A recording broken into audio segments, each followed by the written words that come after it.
It's a disgrace what's happening to our country. And that's all we talk about are these things. We don't talk about what we should be.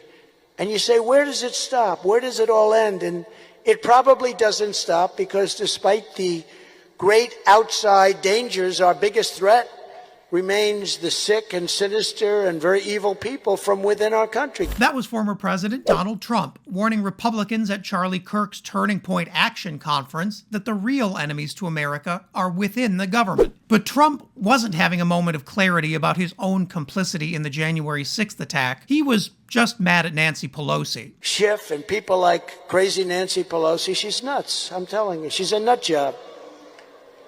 I mean, you talk about people in politics.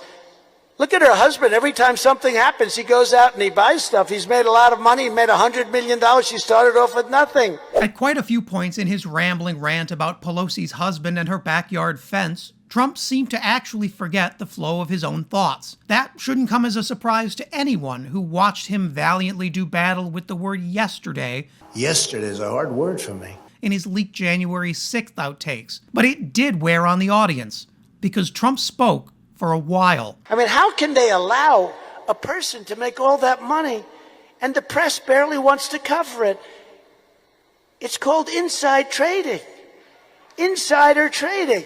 In a weird line of reasoning, Trump questioned how the government could allow Nancy Pelosi to make, quote, so much money. And let's be clear, Nancy Pelosi is pretty rich. Her net worth clocks in at over $135 million. But given the raft of lawsuits Trump is facing in New York, the former president should probably be more concerned about explaining how he got so much money. But even the faithful have their limits, and Trump's crowd started to fade after the first half of what would be a nearly 2-hour-long ramble fest. And boy, did Trump have a lot to say about the Pelosis. He referred to Nancy Pelosi as a nut and a psycho, while saying that her husband, quote, makes a lot of money and buys things. So you heard it here first. Donald Trump, enemy of capitalism. No one was safe from Trump's attacks. About an hour and a half into his performance art, Trump slammed President Joe Biden for his tendency to wander off script during speeches. Another quarter of an hour after that, Trump was still going. And he was railing off complaints against Mitt Romney, Liz Cheney, Susan Collins, and Adam Schiff, like a man sinking in his own party's popularity polls, because he is. It's true that Trump dominated the Turning Point Conference straw poll with a commanding 78% of the vote. It's also expected. Turning Point Action and Charlie Kirk are ride-or-die Trump allies, and the decision to hold the conference in Tampa was made in large part to make it easier for Trump's allies to stack the event. Fellow Floridian Ron DeSantis finished a distant second with 20% of the vote. But outside that shrinking MAGA bubble, Ron DeSantis looms large in Trump's Adderall-filled brain case. A New York Times Siena College poll found that half of Republican voters are ready to vote for someone who isn't Donald Trump in 2024. And their pick? Ron DeSantis, the former Trump ally who, it turns out, does Trumpism better than Trump. That poll put his rivals closer, with Trump at 50% and DeSantis earning 25%.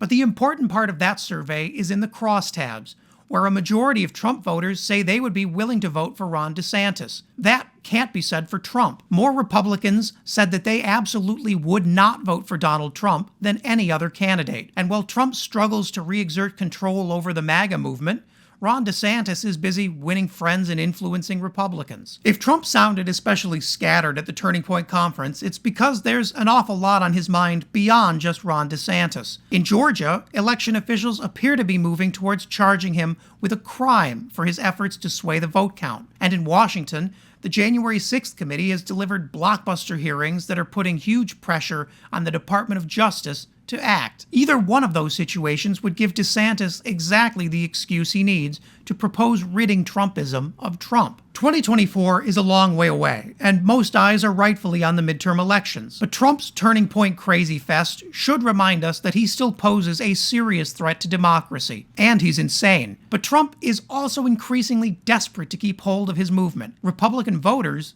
may have other ideas. If you made it to the end, thank you for staying this long. I hope you'll like and subscribe and leave a comment so you can tell me what I should cover next.